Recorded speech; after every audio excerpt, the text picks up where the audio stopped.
Glória a Deus pela sua vida. Abra sua Bíblia, livro de Gênesis, capítulo de número 28.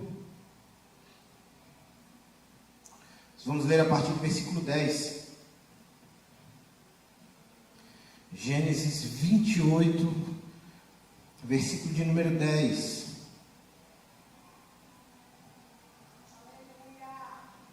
Amém? Você achou aí? Gênesis 28, versículo de número 10. E Jacó partiu de Berseba e seguiu para Harã. Quando chegou a um certo lugar, ali passou a noite, porque o sol já havia se posto. Pegou uma das pedras daquele lugar e fez de seu travesseiro. Deitou ali mesmo para dormir e sonhou. E eis que estava posta da terra para o céu uma escada. E eis que o Senhor, da terra para o céu uma escada, cujo topo haviam anjos que subiam e desciam por ela. E eis que o Senhor estava perto dele e lhe disse: Eu sou o Senhor, Deus de Abraão, seu pai, Deus de Isaque.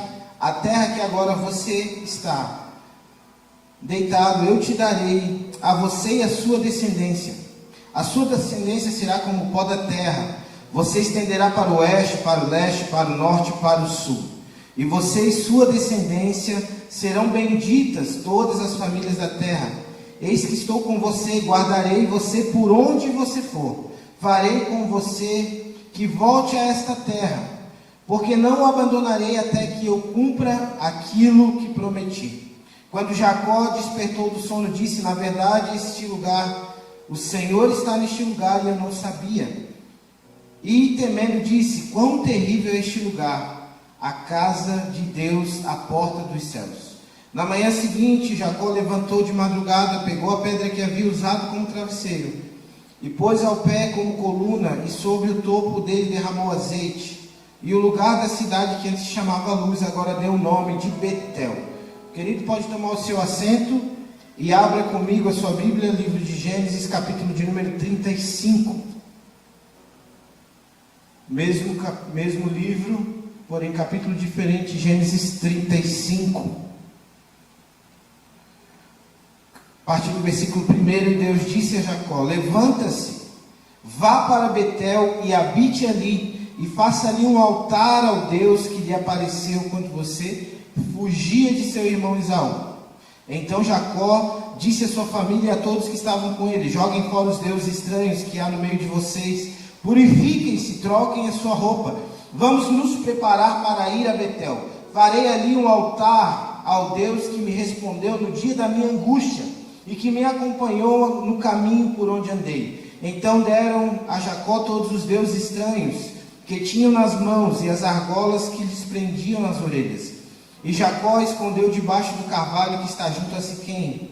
Quando eles partiram, o terror de Deus invadiu as cidades vizinhas e não perseguiram os filhos de Jacó. Assim Jacó chegou à Luz, chamada Betel, que fica na terra de Canaã, ele e todo o povo que estava com ele, e edificou ali um altar, e aquele lugar deu o nome de El Betel, porque ali Deus havia se revelado a ele quando estava fugindo do seu irmão Esaú. Amém, queridos? Vocês estão aí? Amém? Glória a Deus. Queridos, eu vou fazer, como eu disse de manhã, Deus colocou algo no meu coração, e eu vou manter o mesmo tema, porém vamos meditar em outra porção das Escrituras nessa noite. De manhã nós falamos um pouquinho sobre Abraão e sobre os altares que Abraão instituiu. Abraão instituiu em toda a sua jornada 4 altares ao Senhor, todos esses de sacrifício, quando Deus havia falado com ele. Quantos altares eu falei que Abraão instituiu? Todo mundo? Quantos altares? 4 altares. E o primeiro altar que Abraão instituiu foi quando Deus visitou ele em Betel. Está lá em Gênesis 12, a partir do versículo 6.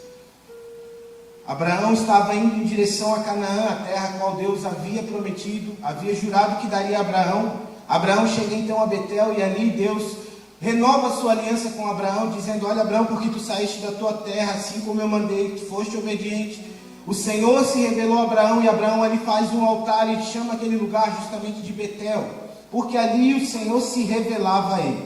Jacó é o terceiro da linha sucessiva de Abraão, mas é o quarto filho da linhagem patriarcal. Por quê? De Abraão veio Isaac, de Isaac veio de Abraão veio Isaac, de Isaac veio Jacó e Esaú. Ele é o quarto filho, por quê? É o quarto da linhagem, né? Porque nós sabemos que Esaú nasceu primeiro, embora a bênção da primogenitura foi adquirida por Jacó ainda quando ele estava em negociação com seu irmão. Há muitos mitos na história de Jacó sobre o nome de Jacó. Pastor, o nome de Jacó é enganador, o nome de Jacó é aquele que engana, aquele que usurpa, aquele que trapassa. Não, queridos, isso foi uma nomenclatura dada por um mau entendimento. Na verdade, o nome Jacó, em algumas Bíblias, algumas versões, se você for ver, o nome Jacó tem um B no final que significa Jacob, que quer dizer aquele que agarra, justamente porque quando ele foi nascer, ele nasceu agarrado ao calcanhar de seu irmão Esaú. Por isso foi lhe dado o nome Jacob, aquele que agarra. Mas o nome tem tanta propriedade na vida de uma pessoa, querido, que ela muitas vezes traz uma carga para nós. Eu já falei alguma coisa há uns tempos atrás sobre nome e cargas, mas esse não é o princípio que nós vamos estudar nessa noite. Eu queria falar com você que a Bíblia, ela tem uma vertente profética. Tudo na Bíblia não foi colocado ali por acaso. De manhã eu falava que a Bíblia não foi escrita em capítulos e versículos como nós conhecemos. Isso passou a ser assim depois da Septuaginta, onde 70 sábios se reuniram e ali eles, para que houvesse melhor entendimento, eles dividiram a Bíblia em versículos, livros e capítulos. A Bíblia não segue originalmente essa mesma sequência que nós temos na nossa Bíblia: Gênesis, Êxodo, Levítico, Números, Deuteronômio, Josué, Juízes. Isso foi colocado também assim. O primeiro livro que foi instituído e escrito na Bíblia foi o livro de Jó, considerado como o livro histórico mais antigo e profético também mais antigo. Por que eu estou falando isso? Para que a gente possa entender o que eu vou falar nessa noite e o local onde nós vamos. Eu coloquei de manhã erguendo altares e estabelecendo tronos. E eu vou falar um pouquinho sobre isso, que altar define trono, trono define governo. Ou seja, o altar que a gente estabelece é o altar que vai estabelecer o governo que está sobre nós. Amém, queridos? Deus, ele não procura altares aonde nós colocamos as nossas vontades, mas ele procura altares onde se coloca sacrifício. Sacrifício na Bíblia é ligado intimamente à adoração. Se você não estava no culto da manhã, nós já estamos transmitindo, ficou gravado, eu peço para que você assista. Vivemos algo sobrenatural aqui neste culto da manhã. Deus se fez presente. Querido, foi lindo o que Deus fez aqui. Eu acredito que agora na parte da tarde não será diferente, amém? Você está disponível para o agir do Espírito Santo na sua vida, amém, queridos? Aqui nós lemos uma porção onde Jacó, ele estava certo dia em casa e seu irmão Esaú havia voltado de uma batalha ou de uma caça. E ele estava, a Bíblia diz que ele estava extremamente esfomeado. Ele estava com muita fome. Eu imagino que é muita fome mesmo. Porque Esaú abriu mão de uma herança espiritual por causa de um prato de lentilha. Você já pensou que loucura? O que a fome nos leva a fazer? Então a fome no lugar errado, querido, ela nos leva a gente fazer trocas e erguer altares que o Senhor não nos mandou fazer. E ali a Bíblia diz que quando Esaú chega, ele diz: olha o que você está cozinhando. E Jacó fala: eu estou cozinhando um prato de guisado vermelho, lentilha. E ele disse: olha, me dá, porque senão eu vou morrer. De manhã nós falamos um pouco sobre a saciedade do nosso ser. Na Bíblia, querido, nós vamos ver que a Bíblia fala muito sobre o alimento. Por que o alimento? Porque o alimento é uma necessidade básica do homem. O espírito de manipulação, também conhecido como espírito de Jezabel, ele age justamente aí. Ele manipula as pequenas necessidades na saciação de pequenas necessidades, para que haja no final uma compreensão errônea daquilo que o Senhor é para nós. Ou seja, se o Senhor não sacia a minha necessidade momentânea, se o Senhor não sacia a minha necessidade do meu corpo, se o Senhor não sacia a necessidade da minha luta, da minha perseguição, então Ele já não é mais um Deus todo-poderoso, soberano. Ele é um Deus que me castiga. Logo, eu coloco tudo aquilo que sacia a minha fome, tudo aquilo que sacia a minha necessidade, primeiramente como Deus sobre a minha vida. Eu instituo ali um altar de adoração, aquilo que eu estou vendo, para que seja saciado uma momentânea tribulação, uma momentânea e passageira necessidade na nossa vida.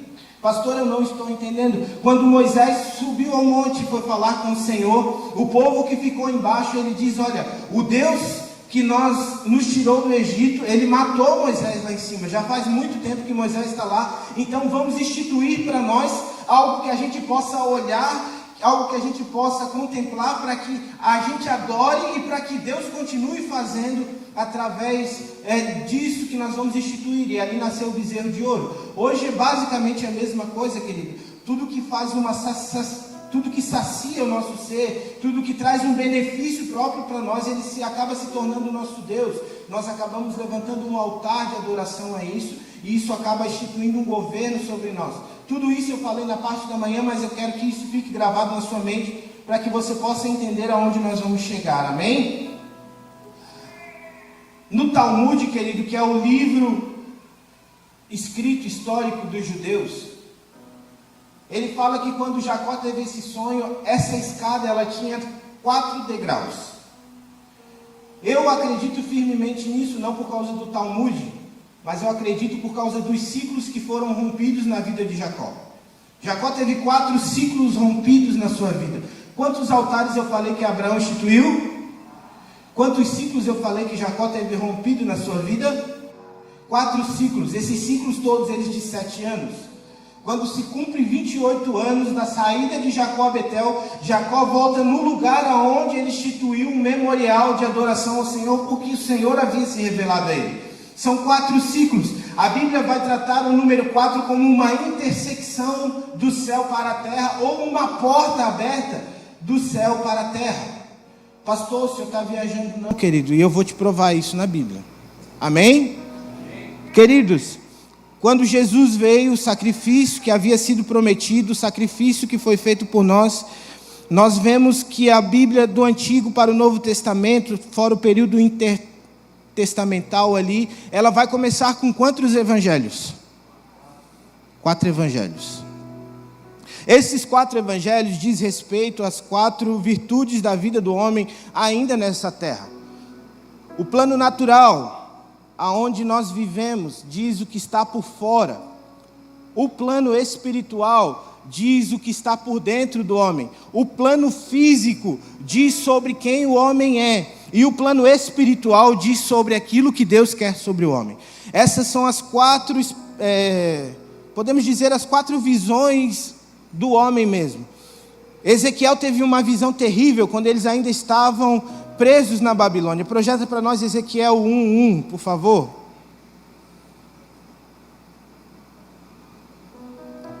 Só para ficar melhor entendido que no céu já havia sido instituído essas 4 dimensões da vida do homem. No 30º ano, no 5º dia do 4º mês, estando eu no meio dos exilados, junto ao rio Quebar, os céus se abriram e eu tive visões de Deus. Pode passar. No 5º dia referido do mês, do 5º ano de cativeiro do rei Jeoaquim, a palavra do Senhor veio expressamente a Ezequiel, filho de Buzi, o sacerdote da terra dos caldeus, junto ao rio Quebar. Ali a mão do Senhor esteve sobre ele. Pode passar. Olhei e eis que do norte vinha um vento tempestuoso, uma grande nuvem em volta de fogo e rodeada de resplendor. No meio disso havia uma coisa metal brilhante que saía do meio do fogo. Pode passar. No meio disso saía algo semelhante a 4 seres viventes. Ele não está falando de 4 seres viventes, ele está falando de um ser dividido em 4 formas. Amém? Cuja aparência era esta: tinha semelhança de ser humano, ou seja, era tipo um homem. Quando ele olhou, parecia um homem. Porém, quando ele continua a visão, vamos lá. Cada um tinha 4 rostos e 4 asas. O que são esses 4 rostos? São as 4 dimensões vistas por Deus sobre o homem que eu acabei de falar. mas pode passar para não ficar só nas minhas palavras. Suas pernas eram retas e a planta dos seus pés era como de um bezerro que brilhavam como bronze polido. Pode passar. Debaixo das suas asas, nos 4 lados, tinham mãos humanas. Assim, todos os 4 seres viventes tinham rostos e asas. Pode passar. E asas se uniam uma à outra e eles não se viravam quando se moviam. Cada um andava para a sua frente. Pode passar. Quanto à forma de seus rostos, olha só. Aí que Ezequiel vai falar sobre os rostos de cada criatura. Quanto à forma de seus rostos, cada um tinha rosto de ser humano do lado direito. Os 4 tinham rostos de leão do lado esquerdo, rosto de boi. Os 4 também tinham rosto de águia. Pode tirar o texto. Quando Jacó tem a visão da escada que está tocando o céu, ele vê uma porta na ponta da escada. Essa porta dizia sobre as qualificações de Deus. E quando Deus vai falar com ele, ele diz: Jacó, olha para frente, olha para a esquerda, olha para a direita e olha para trás. Ali Deus estava instituindo os 4 relacionamentos, as 4 linhas que ele iria abranger na vida de Jacó. Porque, queridos, nós lemos que Jacó ele veio debaixo de uma promessa. Deus ele não prometeu algo novo a Jacó. Quando nós vamos ler a história de Abraão, Deus chama Abraão e disse: olha, Abraão, eu farei de ti pai de multidões. Sobre ti as tuas gerações serão abençoadas, sobre ti as famílias serão abençoadas. É a mesma promessa sendo agora compartilhada na vida de Jacó. O que acontece agora? Acontece que Jacó precisa passar pelo mesmo lugar aonde Abraão passou. As 4 fases de Abraão, as 4 altares levantados por Abraão agora são manifestos na vida de Jacó. E esses 4 é o que nós vamos ver agora muito presente na vida de Jacó. E o primeiro eu falei que é a vida natural. Queridos, você já ouviu aqui se faz, aqui se paga? Querido, tudo que é plantado no âmbito natural é colhido no âmbito natural. Jacó de fato não tinha o nome de enganador, mas ele enganou. E isso precisava ser restituído, porque embora você pode ter uma promessa, querido, Deus pode confirmar algo na sua vida, mas você vai ter que passar por esse ciclo da promessa do Senhor para que você possa viver aquilo que o Senhor tem para você de forma digna. Deus não poupa ninguém de passar por isso, querido. Não há como você continuar da mesma maneira. E a primeira evidência que nós vamos ver na vida de Jacó é que ele vai então se dirigir à cidade de seu tio Labão. Chega lá, ele olha uma mulher bonita que está no poço pegando água. E ele olha, o nome dela é Raquel, e ele se apaixona por Raquel. E ali Deus vai então permitir que a vida natural dele seja revertida no entendimento daquilo que o Senhor quer que ele faça. Ele diz: olha, Labão, eu não tenho dinheiro, mas eu quero casar com Raquel. E o seu tio Labão vai dizer assim: não, beleza, Jacó. O salário para ela são 7 anos de serviço. Amém, queridos? 7 anos de serviço. Por que Jacó precisou passar por isso, querido? Jacó tinha uma bênção antes mesmo que ele nascesse. Quando ele estava ainda no ventre da sua mãe, um anjo apareceu e disse: olha, Raquel, no teu ventre tem 2 nações. O mais novo vai reinar sobre o maior. Mas isso, querido, não dá autoridade a ninguém de viver da forma que você quer. Eu falo muito aqui, se Deus te fez uma promessa, viva pelo Deus da promessa e não pela promessa. Porque o Deus que fez a promessa, Ele vigia a sua palavra para que ela se cumpra. Amém? Você não vai precisar fazer nada para que haja um cumprimento de uma promessa que foi Deus que fez. É Deus quem vai fazer. Amém, queridos? Quando nós tentamos de alguma forma usurpar o nosso lugar, ou tentar colocar na frente daquilo que Deus está nos ordenando a fazer, querido, corre um sério risco de nós perdermos aquela essência que Deus nos deu no começo.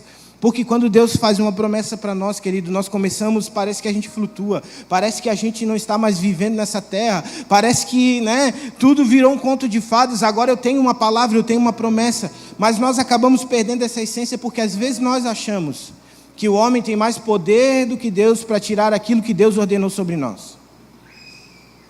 Jacó deve ter pensado: mas como eu vou ser maior se eu sou o menor? E a bênção da primogenitura está sobre o meu irmão. Então Jacó enganou seu irmão, enganou a sua mãe, enganou seu pai, juntamente com a sua mãe, se vestiu lá de Esaú, para que Isaac o abençoasse. Então isso, querido, precisava ser ressignificado na vida de Jacó. E agora Jacó vai sentir na pele o que justamente aquilo que ele fez com o irmão dele. A Bíblia vai dizer que ele trabalha 7 anos, chega no tempo de ele pegar Raquel, o sogro dá uma festa e diz: olha, está tudo certo, você trabalhou 7 anos, agora você vai receber a sua recompensa, toma um vinho aí, Jacó. E a Bíblia diz que Jacó vai lá, toma 1, 2, 3 taças, já estava alegrinho, chegou a hora de consumar o casamento, entra para dentro, quando ele acorda de manhã ele toma um susto. Quem está do seu lado, Lia. E ali Deus começa a falar com Jacó, começa a estabelecer uma aliança com Jacó. Ele vai dizer: olha, Jacó, todas as vezes que você tentar comprar o meu amor com serviço, você vai ganhar cansaço e fadiga. Diga por quê? Porque o nome de Lia significa semblante cansado, ou cansaço e fadiga. Ele diz: olha, Jacó, eu prometi, eu vou cumprir. Eu disse que eu te tiraria da terra e voltaria com você. Então a primeira lição que eu vou te dar, Jacó, eu vou alinhar a sua vida natural. E a partir de agora você vai passar a trabalhar, mas você não vai mais se privar de ter. Você vai trabalhar porque você tem. E a Bíblia diz que então o seu sogro pega a Raquel, dá para ele, ele trabalha 7 anos agora com Raquel. E os 7 anos que ele trabalha com Raquel parecem um dia. Ali Deus estava ressignificando 2 períodos na vida de Jacó. Primeiro, ele estava ressignificando a vida natural. Segundo, a vida sentimental. Agora Jacó está com Raquel, trabalhando 7 anos. E a Bíblia vai dizer que nesses 7 anos que ele trabalha parece um dia. E agora Deus vai ressignificar mais um ponto, que é o 3º ciclo na vida de Jacó. Ele vai se ressignificar agora a vida física de Jacó. A Bíblia vai dizer que Jacó começa a trabalhar para o seu tio Labão. E mesmo ele mudando o seu salário 10 vezes durante 7 anos, ele sai de lá 7 vezes mais rico que o seu tio Labão. Por quê? Porque, querido, se não há um alinhamento na nossa vida natural, se não há um alinhamento na nossa vida sentimental, a nossa vida física, ela fica travada. Querido, o maior, posso dizer assim, uma das fontes de pessoas não serem bem-sucedidas. Às vezes a pessoa, ela é um bom pai, às vezes a pessoa é um bom marido, é um bom servinte na igreja, é um bom servo do Senhor, um bom pastor, tudo que ele faz, mas ele tem um pecado escondido. E isso, querido, acaba trazendo e acarretando bênçãos no mundo físico.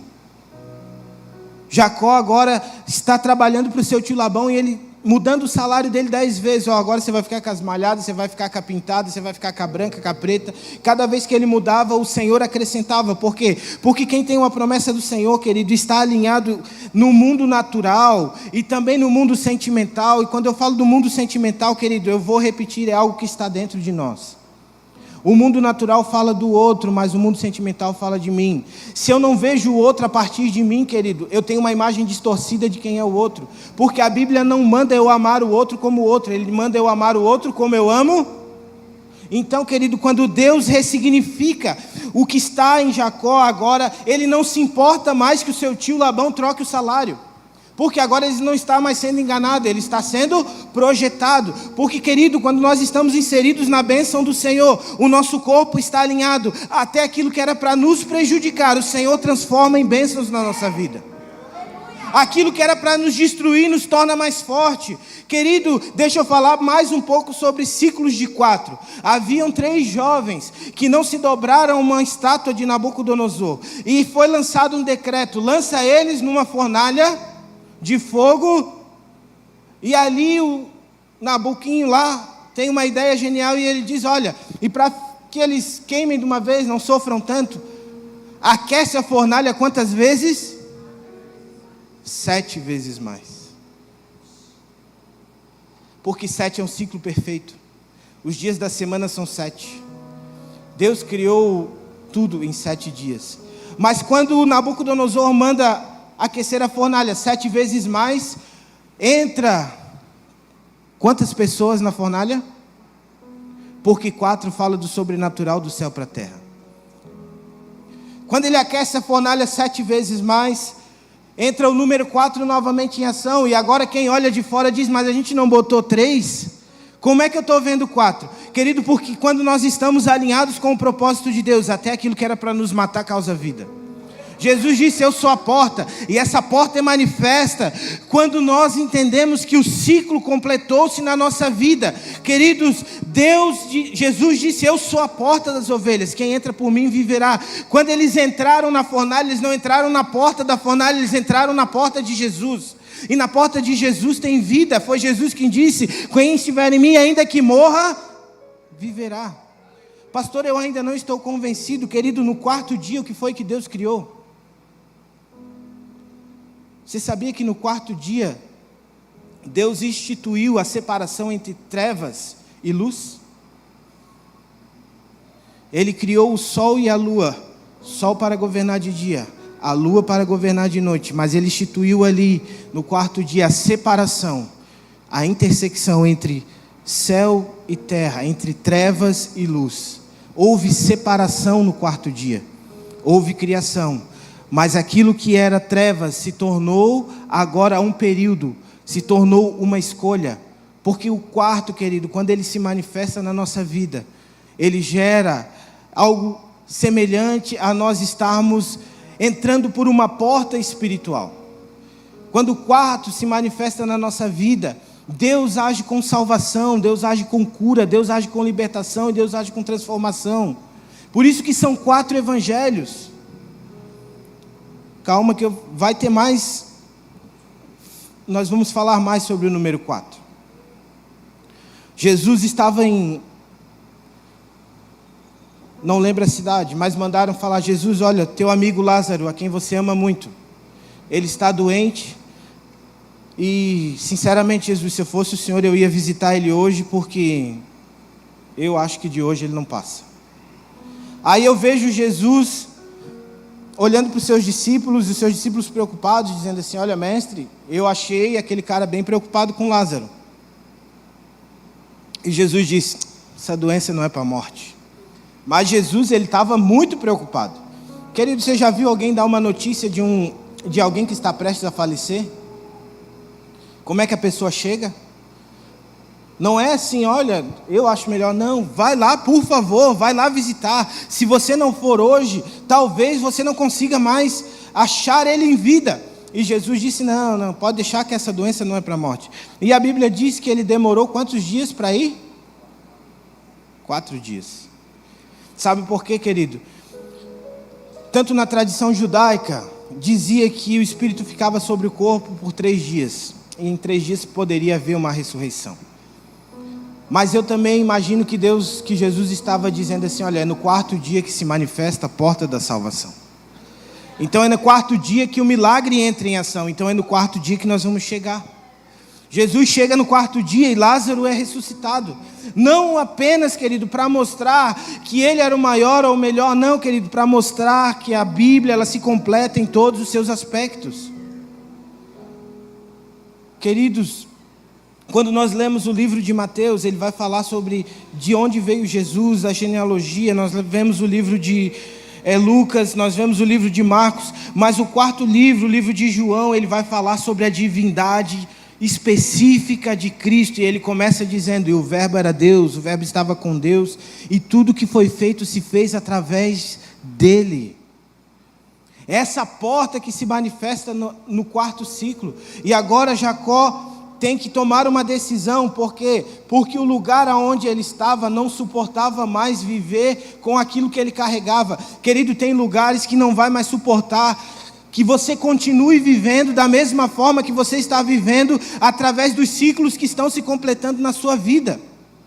Quem sabe você possa dizer, pastor, no meu mundo natural está tudo certo, no meu mundo emocional está tudo certo, no meu mundo físico tem coisas travadas. Tem lugar que você não consegue ficar mais, querido, porque ele não suporta. Imagina, querido, para o seu tio Labão, como estava ali o relacionamento entre Labão e Jacó, dizendo assim, olha, você chegou aqui e não tinha nada, a não ser as mãos. Aí você está levando 2 filhas e está 7 vezes mais rico que eu. Não, esse lugar não comporta mais nós dois aqui. Você tem que escolher. E a Bíblia diz que então Jacó vai começar uma jornada para ir para o 4º e último ciclo. Queridos, no mundo físico Deus não restaura só o nosso financeiro. No mundo físico Deus restaura muita coisa na nossa vida. Deus restaura até relacionamentos. E a primeira coisa que Jacó tem que fazer é procurar o seu irmão. A Bíblia diz que ele vai mandar uma série de presentes para o seu irmão. Vai mandar camelo, vai mandar ovelha, vai mandar boi. Pastor, isso é presente? É, querido, na época o camelo era a Mercedes-Benz de hoje. Imagina. Vai mandar um monte de presente. E a Bíblia diz que quando ele toma essa decisão, ele está indo agora com a sua família ao encontro do seu irmão. E ele chega num lugar chamado Vale de Jaboque. E ali ele se depara novamente com um anjo. E a Bíblia diz que ali ele faz jus ao seu nome. Jacó significa aquele que agarra. Meu irmão, quando ele vê o anjo, ele entendeu que havia se rompido mais um ciclo na vida dele. Ele entendeu que agora ele já não estava mais sendo aquele jovem que saiu assustado um dia, sendo perseguido pelo seu irmão, porque agora ele não está mais sendo perseguido, agora ele está indo ao encontro. Querido, tudo aquilo que a gente tolera no nosso passado nos persegue, mas quando nós tomamos uma atitude diante de Deus, o nosso passado não passa mais nos perseguir, ele vai nosso diante, porque nós temos um encontro para ressignificar um futuro, não ficar preso no passado, mas construir uma história através de Cristo no nosso presente, que vai nos projetar para o nosso futuro. Pastor, eu não entendi. Querido, não fique ignorando o seu passado. Às vezes nós dissemos, olha, o passado é para ser esquecido. Realmente, querido, o passado não é para ser vivido. Ele serve como um lembrete, um memorial, assim como Jacó fez com a pedra. Ele botou e ungiu aquela pedra. Pastor, mas lá ele era falido, enganador, estava longe dos caminhos do Senhor, estava sendo perseguido, estava sendo acusado de morte. Agora ele vai se encontrar com seu passado. Agora ele já tem a sua vida ressignificada no natural. Ele já tem a sua vida sentimental ressignificada, e ele está ressignificando a sua vida física. E na nossa vida física, querido, Deus ressignifica tudo o que nós temos. E agora ele vai ter um encontro com o anjo do Senhor, e o anjo do Senhor disse, olha, Jacó, show de bola, é isso mesmo, continua assim. Ele disse, não tem nada de continua assim não, meu irmão. Se foi Deus que me sustentou até aqui, Deus vai ter que me abençoar. E ele disse, olha, isso é papo com Deus. E ele vai dizer, não, isso é papo entre nós dois, meu irmão. Vem cá que agora você vai ver por que eu me chamo Jacó. E Jacó agarra ele, querido, e a Bíblia diz que eles ficam naquele solta, me solta, não solto, solto, não me solto, né? Que você aprendeu lá na escolinha bíblica, né? Que Jacó agarrou o anjo, segurou o anjo e não deixou ele subir. É isso aí mesmo, querido. E a Bíblia diz que no amanhecer, na madrugada, nos primeiros horários, o anjo toca em Jacó. E a sua vida física mais uma vez é alterada. Agora, ele não é mais Jacó. Agora ele é Israel. E a primeira coisa que nós notamos, querido, na vida de alguém que não andava nos caminhos do Senhor e que começa a andar, é que ele pode estar igual, pode estar semelhante, mas ele está diferente. Amém? Pode estar igual, pode estar semelhante, mas ele é diferente. Quem já não ouviu que, olha, tem algo diferente em você. Você não é o mesmo de ontem, você não é o mesmo do ano passado. Claro que não é o mesmo, querido, porque Deus vai permitindo ciclos para que a gente possa estar diante da presença dEle. E agora Jacó sai daquele vale, a sua família inteira está esperando, seu irmão está vindo ao seu encontro, mas agora Jacó vem mancando. E eles perguntam, Jacó, o que aconteceu? Você caiu? Ele disse, não. Jacó, o que aconteceu? Deu um mau jeito? Não. Jacó, o que aconteceu? Ele diz, o Senhor mudou o meu nome. Como assim, Jacó? O Senhor mudou o meu nome. Mas Jacó, na noite passada a gente foi dormir, tu era Jacó, e agora tu amanheceu com outro nome. Amanheci com outro nome, porque agora Deus está cumprindo uma promessa que Ele fez lá para o meu pai, lá para o meu avô. Agora eu não sou mais Jacó, aquele que agarra, agora eu sou Israel, príncipe do Senhor. Queridos, é isso que Deus faz quando ressignifica a nossa vida. e agora ele está indo a caminho do seu irmão, e a Bíblia diz que quando o seu irmão encontra, eles se perdoam, né? Imagina aquela choradeira, e ali há uma troca de perdão, e o irmão dele diz assim: olha, Jacó, vamos comigo que eu vou segurar, vou dar segurança para vocês, vocês vão ficar, olha, está vendo o tanto de gente que eu tenho, é um grande exército, eu vou dar segurança a vocês. E Jacó disse: não, você pode ir, querido, porque eu tenho atrás de mim mulheres e crianças que não andam no mesmo ritmo que você. Querido, quando Deus ressignificar as coisas, não continue andando com quem não anda no mesmo ritmo que Deus te determinou para andar. Sabe por que Deus mexeu justamente na coxa de Jacó? Porque Ele estava dizendo: Jacó, antes você voava, agora você vai andar, mas na minha presença. Deus estava determinando o ritmo agora que Jacó andaria. E a Bíblia diz que o seu irmão então vai, e ele pega toda aquela sua família, toda a sua herança que ele havia adquirido.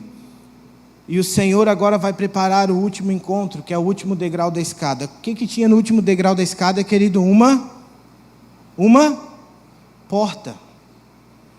Jacó precisava entrar por essa porta. Porque é assim que Deus faz, querido. Deus, Ele une todas as coisas da nossa vida, ressignifica tudo para simplesmente única coisa: nós nos encontrarmos com Ele face a face.